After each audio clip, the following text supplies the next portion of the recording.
siang Pak Ari.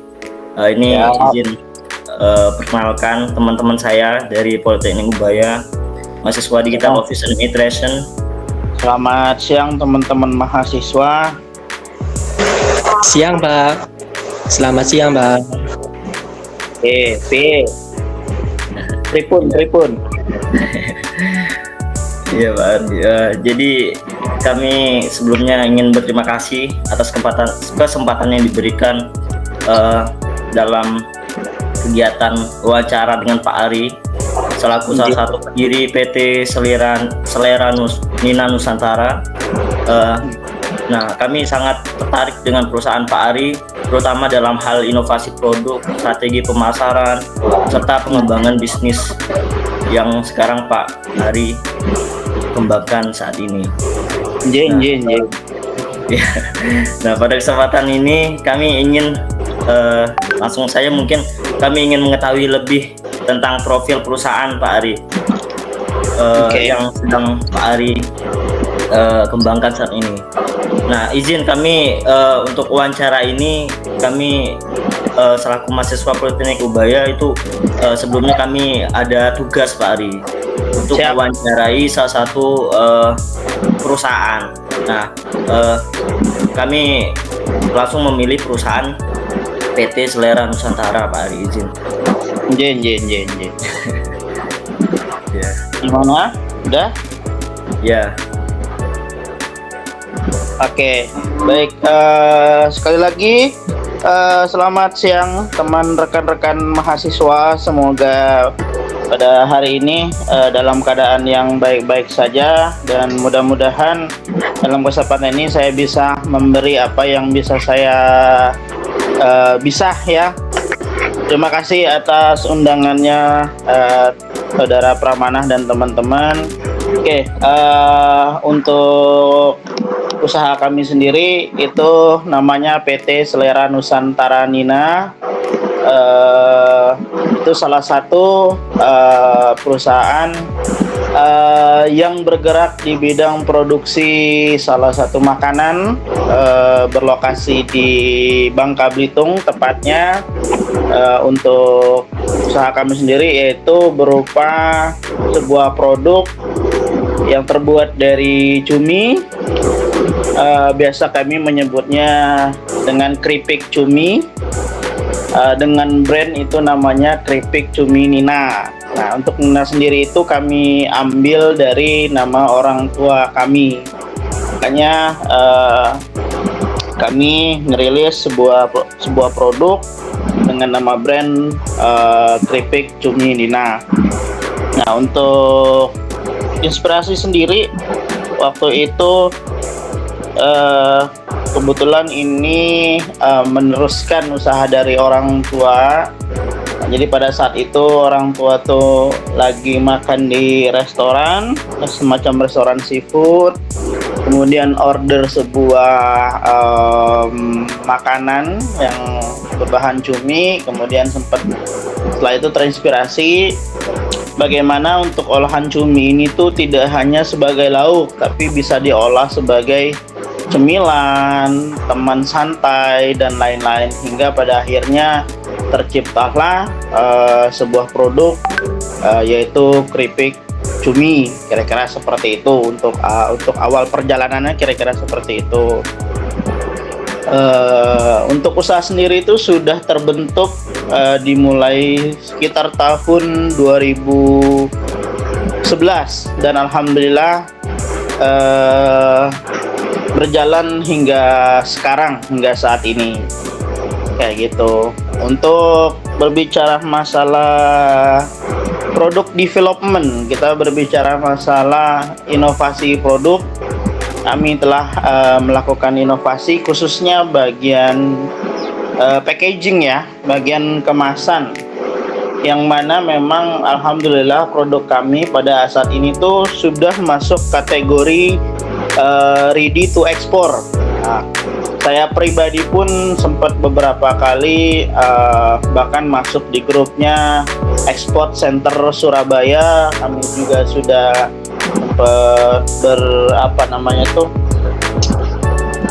saling berkolaborasi lah dengan teman-teman UMKM. Kami juga salah satu UMKM di Provinsi Bangka Belitung, saling bertukar pikiran dengan teman-teman UMKM di Surabaya kayak gitu loh. Nah, balik lagi ke yang tadi untuk untuk salah satu produk development kami yang sebelumnya kami itu packagingnya menggunakan plastik PP biasa, kemudian kami berubah menjadi tabung. Mungkin teman-teman atau rekan-rekan mahasiswa pernah lihat yang namanya kayak The Pringles atau Yang Mr. Potato. Seperti tabung gitu ya, Pak Ari? Iya, The Pringles atau Mr. Potato yang ada di retail kayak gitu. Jadi bentuknya itu bulat kayak tabung. Nah, kami terinspirasi dari itu, akhirnya kami memutuskan untuk merubah atau berinovasi kemasan kami menjadi seperti itu agar terlihat lebih premium kayak gitu, dan mungkin lebih kelihatan mobilitasnya tinggi. Jadi misalnya ketika kita membeli terus nggak habis, masih bisa disimpan kayak gitu. Itu salah satu produk development kami kayak gitu. Dan saat ini kami juga lagi melakukan sebuah inovasi terhadap varian rasa. Saat ini memang kami lagi fokus untuk rasanya original aja, tapi sekarang lagi dalam tahap trial and error bahasanya. Kami mencoba untuk beberapa varian, salah satunya kayak balado, barbecue, keju, dan jagung bakar, tapi masih dalam proses trial and error lah. Kira-kira seperti itu sedikit perjalanan tentang usaha produk kami yang saat ini di bawah naungan PT Selera Nusantara Nina. Izin Pak Ari ya, saya ingin bertanya, itu dari 2011 itu berarti apakah langsung perusahaan atau dari UMKM dulu? Terkait perjalanannya memang nggak langsung perusahaan karena pelan-pelan. Jadi kita berbicara masalah UMKM ini kan kita ada kategorinya. Biasanya kalau kita ini kategorinya biasanya tuh kita menyebutnya ada 3 kategori. Yang pertama UMKM yang masih baru merintis. Nah, kalau dalam dunia perindustrian produksi UMKM itu kalau yang baru merintis itu biasanya mereka ditekankan untuk bagaimana punya legalitas yang sederhana dulu. Seperti pertama contohnya minimal mereka itu harus punya PIRT dulu. PIRT itu apa ya?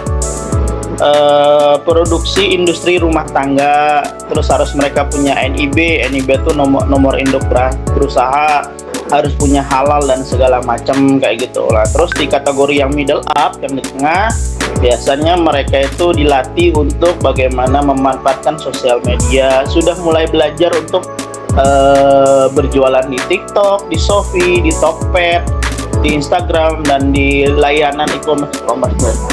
Nah, terus untuk tahapan atau kategori terakhir biasanya kategori yang teratas yang mana produknya itu sudah siap untuk ekspor. Nah, ini bermula pada saat beberapa tahun kemarin kebetulan kami berpartisipasi dalam event Trade Expo Indonesia.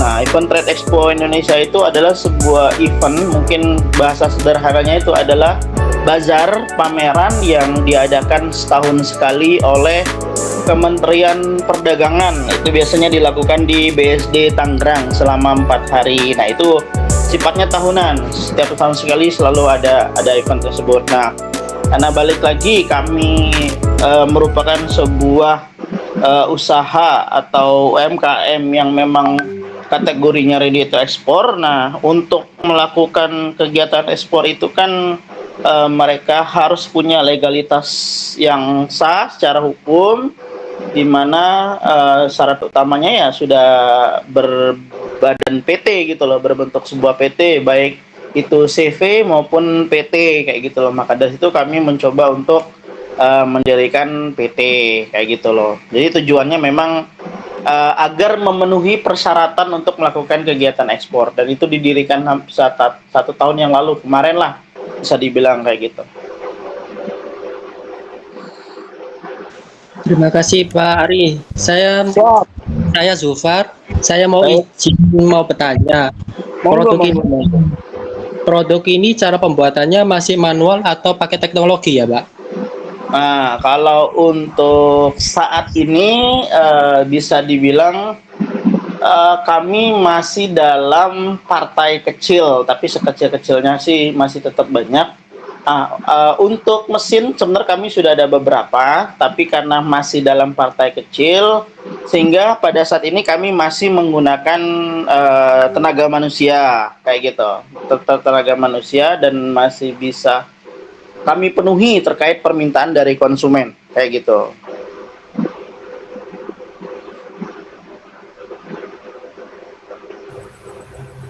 Iya. Begitu, rekan Oke, Zufar, terima kasih. jawabannya. Ya. Baik, Pak. Makasih atas informasinya. Baik, baik, baik, Inje, Inje, Inje. Orang Sidoarjo, Pak. Oh, kalau mboten ngertos basa Jawa iki lho.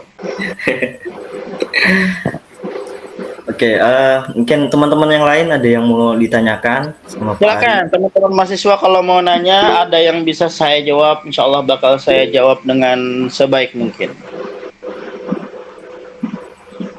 Itu Ray, mana Ray? Come on, silakan, monggo. ya, pertanyaan Ray, Pak. Jadi ya, Ray ingin bertanya, untuk perusahaan PT Selera Nusantara ini sudah memiliki berapa karyawan, Pak? Kalau untuk karyawan saat ini kami memiliki 6. 6 itu semua bagian di produksi. Jadi mungkin secara singkat aja ya kami jelas ini. Kami itu bagi-bagi, jadi untuk alur produksi sendiri, karena kami sebuah produk yang berbahan cumi, biasanya nanti cumi itu datang, entah itu dalam partai besar, biasanya ratusan kilo lah sekali datang kayak gitu. Nah, nanti ada karyawan bagian yang pertama ngecuci dulu, cuci cumi, dicuci, setelah dicuci masuk ke bagian produksi selanjutnya yaitu dipotong kecil-kecil. Nah, setelah itu SOP kami masuk ke dalam freezer selama 3 hari. Nah, setelah masuk freezer baru kita masuk ke langkah selanjutnya yaitu pengolahan adonan dengan beberapa bumbu tambahan kayak gitu loh. Sebagai gambaran kecil, sebenarnya produk kami ini nggak jauh dari semacam kayak ayam KFC gitulah kayak gitu loh. Kami memakai daging cumi asli, terus dikasih tepung, nah, baru masuk tahap selanjutnya itu penggorengan, digoreng. Setelah digoreng ya baru masuk ke tahap packaging, kemasan kayak gitu loh. Jadi biasanya kami bagi-bagi untuk bagian untuk bagian pencucian, pengadonan, penggorengan sama pengadonan. Tapi untuk kalau hari-hari besar, apalagi sebentar lagi masuk Idul Fitri, biasanya kami nambah karyawan karena permintaan lumayan besar dan jumlah SDM yang kurang, biasanya kami nambah freelance lah bahasanya gitu, di luar karyawan tetap.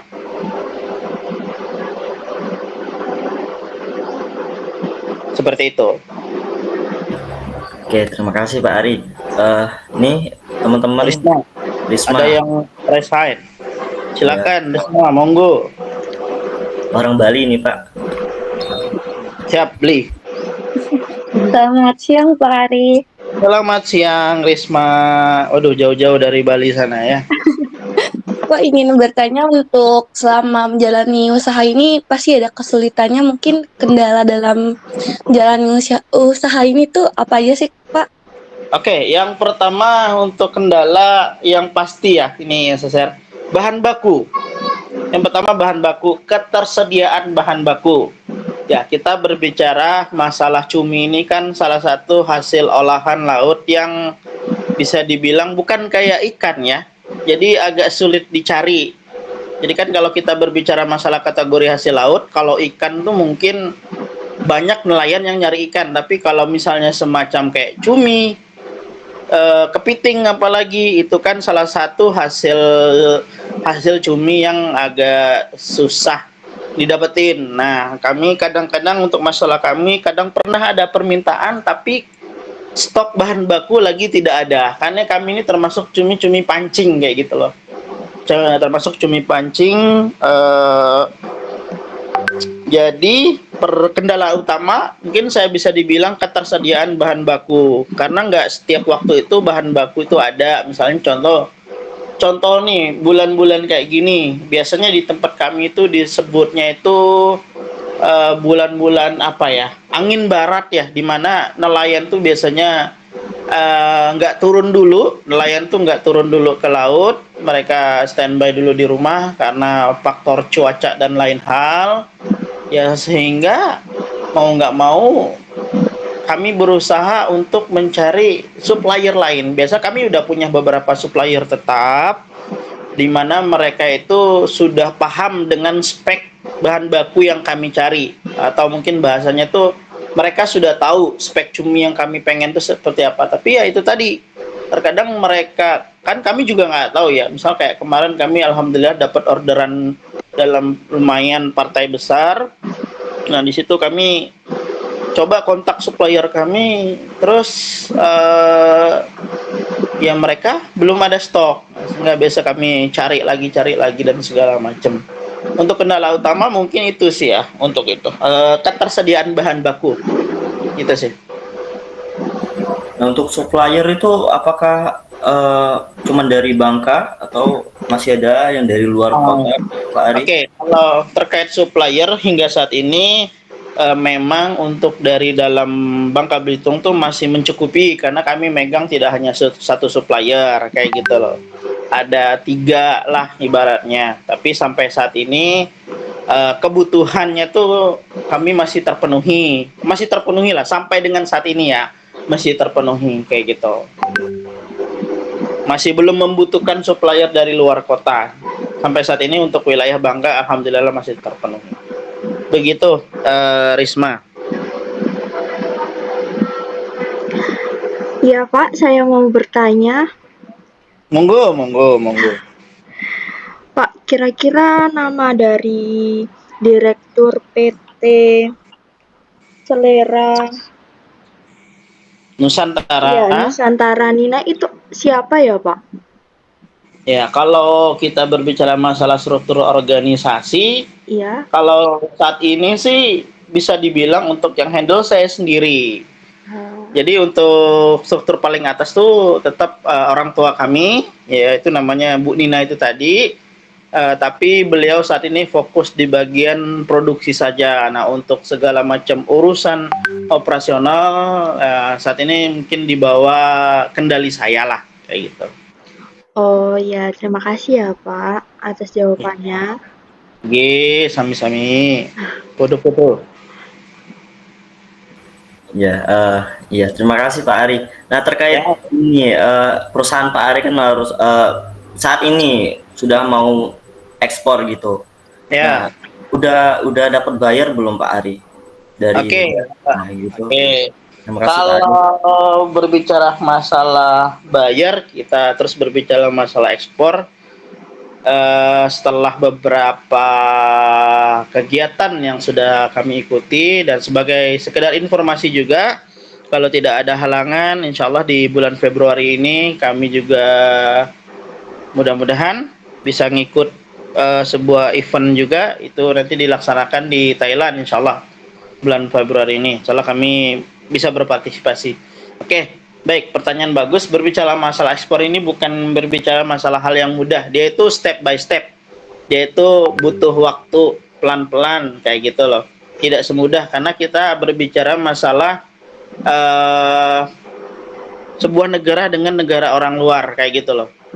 Nah, dan setiap negara itu pasti punya regulasi sendiri, pasti punya kebijakan sendiri. Nah, alhamdulillah kami sudah melewati beberapa momen, beberapa kesempatan, yaitu biasanya kami sebut dengan business matching. Business matching itu di mana memang kita dipertemukan bayar secara face to face. Bagaimana kita menunjukkan atau memaparkan terkait produk knowledge. Produk knowledge itu ya pengetahuan akan produk kita sendiri kayak gitu loh. Kita sudah beberapa kali melakukan business matching dengan beberapa negara juga. Tapi ya balik lagi yang saya bilang, untuk ekspor ini tidak mudah, dalam artian juga masih butuh waktu kayak gitu loh. Tidak langsung tiba-tiba kita ini langsung deal, oke saya beli produk kamu, tidak kayak gitu loh. Banyak hal-hal yang dipertimbangkan oleh buyer itu sendiri kayak gitu loh. Karena kalau berbicara masalah ekspor juga pasti kita berbicara masalah partai besar. Mereka belinya tidak mungkin misalnya 1 bungkus, 2 bungkus atau 100 bungkus, enggak. Mereka hitungannya per kontainer kayak gitu loh. Nah, sampai saat ini kalau untuk buyer memang kami sudah ada tapi belum menuju closing bahasanya gitu, masih belum deal. Sampai saat ini kami masih masih berhubungan terus, masih mencoba menjalin komunikasi apa yang kurang dari produk kami, kira-kira bagaimana bisa masuk ke negaranya mereka sesuai dengan lidahnya mereka, sesuai dengan kebijakan negaranya mereka, sesuai dengan regulasi bea cukainya mereka dan segala macam kayak gitu.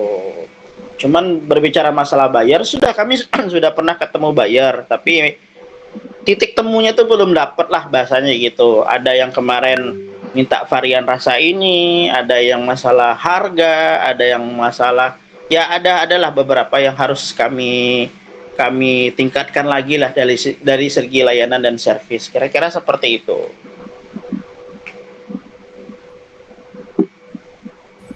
Oke, baik. Terima kasih Pak Ari atas penjelasannya. Nah, selain ekspor itu berarti Pak Ari juga memasarkan produk ke lokal ya Pak Ari ya? Ya, kalau untuk distribusi tetap kami masih bermain di lokal.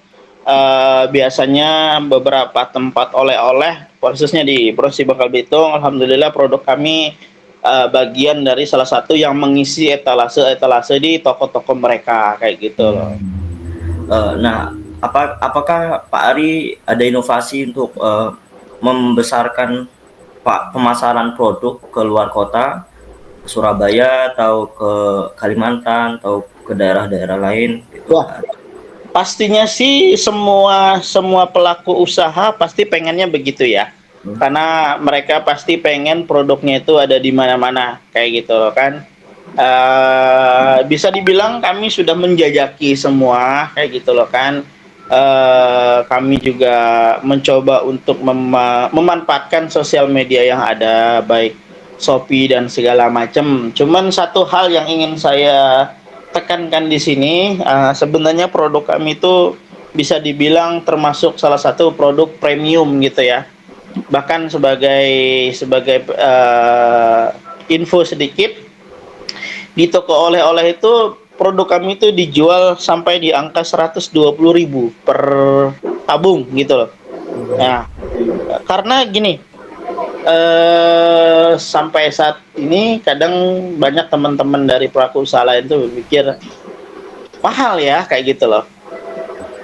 Ya, mungkin teman-teman tahu bagaimana spek cumi sendiri itu. Kalau misalnya ada yang pernah ke pasar, kalau spek cumi premium itu sekilonya berapa? Sebagai gambaran gini, kalau kami mendatangkan, misalnya bahan baku kami didatang nih 100 kg cumi basah ya, 100 kg cumi basah. Dari 100 kg cumi basah itu kami cuma bisa menghasilkan produksi kami itu 15 kilo kering. Dari 100 kg cumi basah yang bisa kami hasilkan tuh cuma 15 kg cumi kering. Kayak gitu. Jadi sisanya kayak telur cumi, kepala, sayap itu nggak kami pakai. Kami cuma pakai badannya utuh. Kayak gitu. Nah, sisanya itu apakah diolah lagi dengan Pertanyaan bagus. Sisanya itu, nah biasanya ini bentuk kolaborasi kami dengan para teman-teman UMKM lain. Nah, biasanya ada teman UMKM itu mereka cuma punya produk juga. Nah, bahan bakunya itu biasanya ada yang terbuat dari tinta cumi, ada yang terbuat dari telur cumi, ada yang terbuat. Nah, kami biasanya menjual kembali ke mereka kayak gitu loh. Seperti itu biasanya. Karena kami mengambil badannya utuh gitu loh. Jadi kira-kira seperti itu. Jadi bisa dibilang kategorinya produk kami itu premium lah kayak gitu. Karena toko oleh-oleh itu ngejualnya 120.000 kayak gitu. Tapi ya kalau ditanya mahal, memang mahal, cuman alhamdulillah sampai saat ini produksi kami masih berjalan kayak gitu loh. Berarti ibaratnya kami masih masih bisa bersaing di dunia peroleh-olehan, di dunia persenekan, di dunia eh, produk-produk kira-kira seperti itu.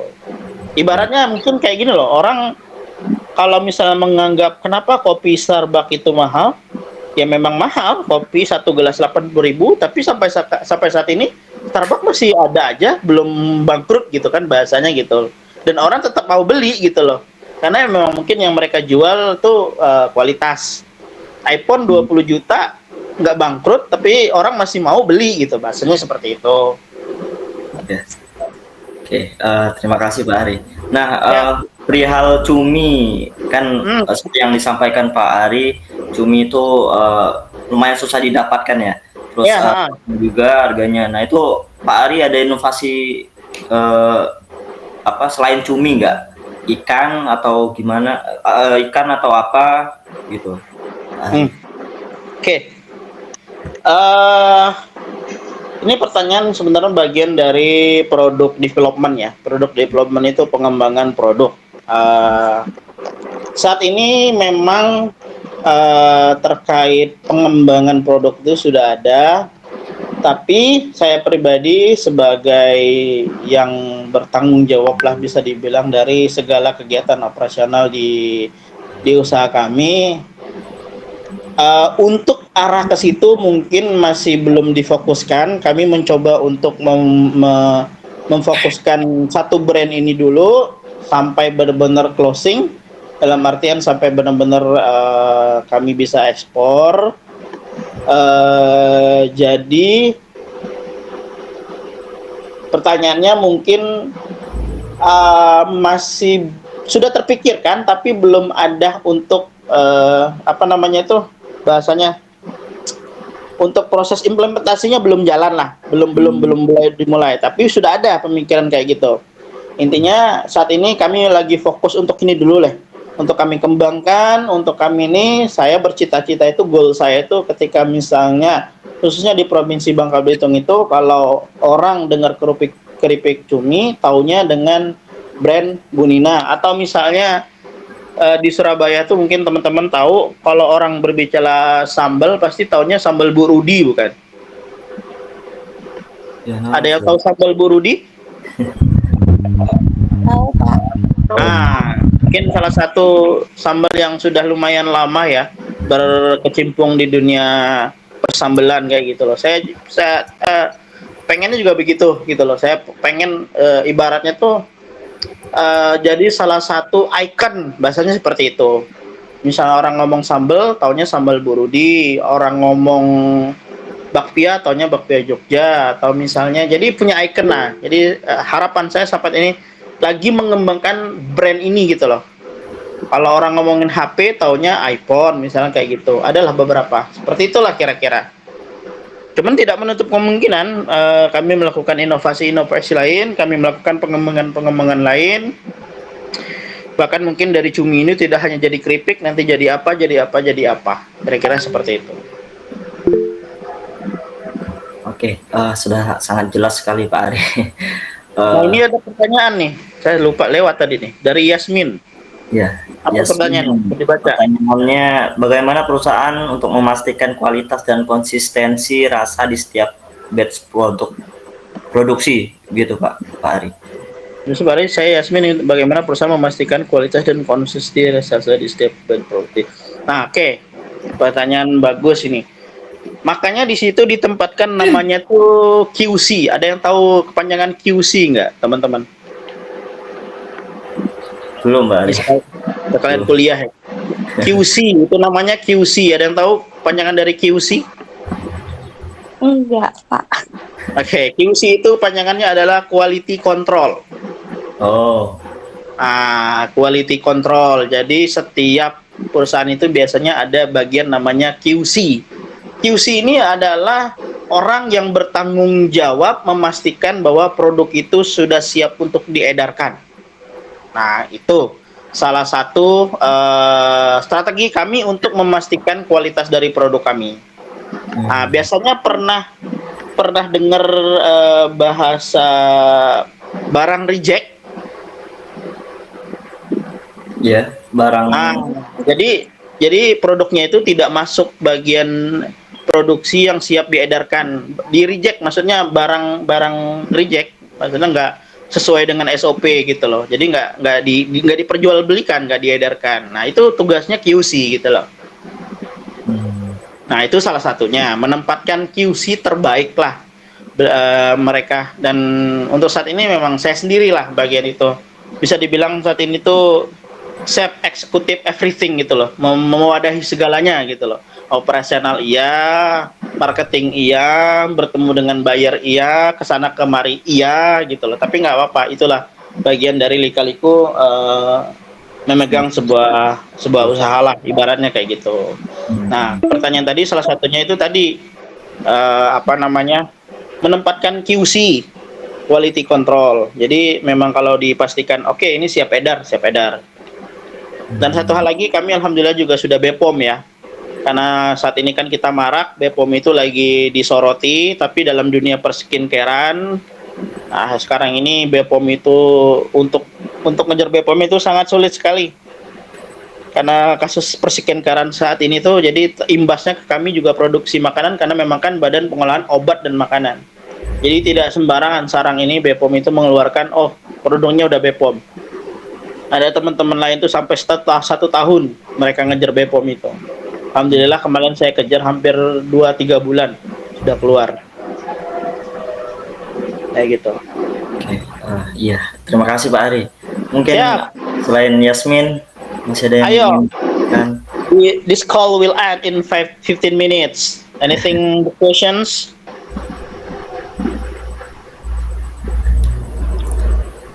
Before this meeting is going to off. Come on, anything else?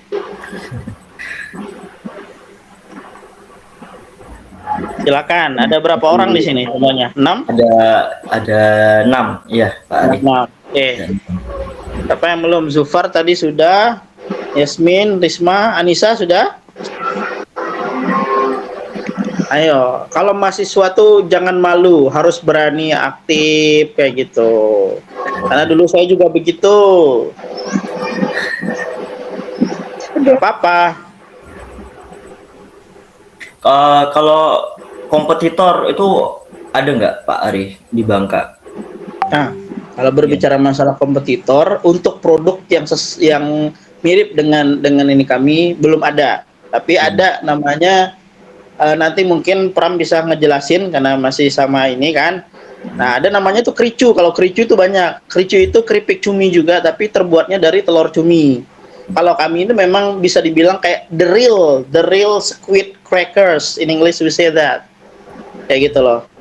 Jadi bisa dibilang untuk mirip sesuai dengan produk kami masih belum ada. Tapi kalau kayak yang kricu yang terbuat dari telur cumi, tinta cumi itu banyak. Kayak gitu. Nah, itu salah satu benefit juga, privilege juga buat kami. Kayak gitu. Berarti kompetitornya hanya keripik kricu gitu. Iya, keripik kricu, tapi itu beda kan, bahan bakunya beda. Cuman Ya. sama-sama dari cumi, cuman bagiannya beda. Kalau kami dari cuminya bener real squidnya, real cuminya. Kalau mereka dari telur yang notabene berarti mereka tidak butuh bahan baku yang mahal, ibaratnya kayak gitu. Jadi mereka bisa menjual di harga di bawah kami. Ya, ini teman-teman ada yang mau ditanyakan lagi, mumpung masih ada Oke. Pak Ari di sini. Zufar, izin bertanya, saya tanya lagi. Zufar, izin bertanya Pak Ari, apa strategi pemesan untuk memperkenalkan keripik cumi ke pasar yang lebih luas? Oke, nah. Bagus, thank you. It is very good question. Thank you Zufar. Untuk pertanyaan ini ya salah satunya pasti kita tidak luput dari namanya sosial media ya. Nah, kalau berbicara masalah lokal dan nasional pastinya kita menggunakan Shopee, TikTok dan segala macam. Tapi kalau kita berbicara masalah media sosial, ada namanya Amazon, ada namanya sekarang pun Tokopedia kan ada versi Malaysianya juga kan. Bisa lewat seperti itu. Kita memanfaatkan e-commerce yang memang sudah global. Salah satunya yang saya sebutkan tadi itu Amazon, atau misalnya kita pengen mengekspan ke daerah Asia Tenggara kayak Malaysia, Thailand, kita bisa di Lazada, bisa di Tokopedia dengan itunya mereka, Shopee-nya yang berbasisnya di Malaysia dan segala macam. Biasanya itu saya pengen riset harga pasar. Kalau saya pengen ngejual ke Malaysia, saya riset dulu pasar dari mereka untuk keripik cumi itu berapa harganya, baru saya jual. Nah itu salah satunya lewat media online. Terus untuk offline-nya itu tadi kita ngikutin namanya tuh bazar UMKM, bazar event-event internasional. Salah satu yang saya bilang tadi namanya Expo, Trade Expo. Trade Expo itu dilakukan di Indonesia, tapi pihak Kementerian Perdagangan mendatangkan buyer-buyer di luar negeri. Kemarin juga ikut bisnis trip ke Singapura, dan dalam waktu terdekat ini ikut event juga, itu akan diadakan di Thailand. Nah, jadi bisa dibilang sampai saat ini tuh dua cara ini, memanfaatkan sosial media yang sudah global, yang kedua ngikutin event-event internasional. Seperti itu. Oke, terima kasih Pak Ari. Ini Ya. mungkin teman-teman udah nggak ada lagi Pak Ari. Nggak ada Ya, lagi? udah sangat lengkap dijelaskan sama Pak Ari. Terima kasih Pak Ari. Ya, ini berhubung batas waktu Cimitnya sudah mau habis Pak Ari. Habis. Closing statement dong, belajar dari teman-teman yang lain. Closing statement. Come on. Siapa? Ya, mungkin dari siapa? Ayo, yang cewek dong, yang cewek. Emansipasi wanita. Sekarang perempuan harus bisa punya kedudukan yang sama, punya kesempatan yang sama.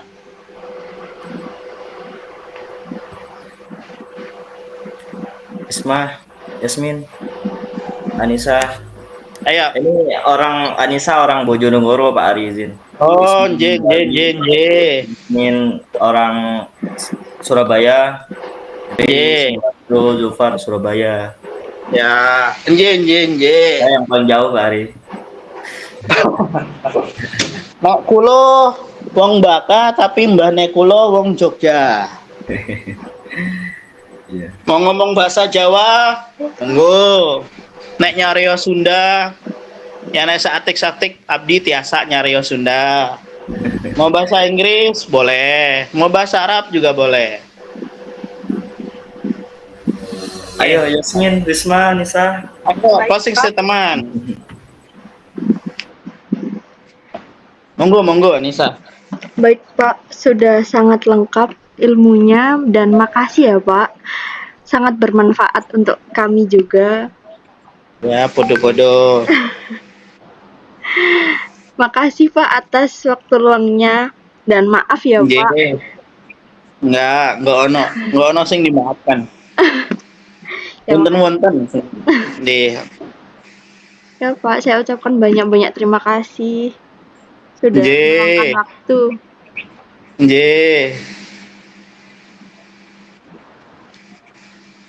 Sudah? Oh, masih malam hari. Oke lah, nggak apa-apa. Silakan Pram, ditutup Pram.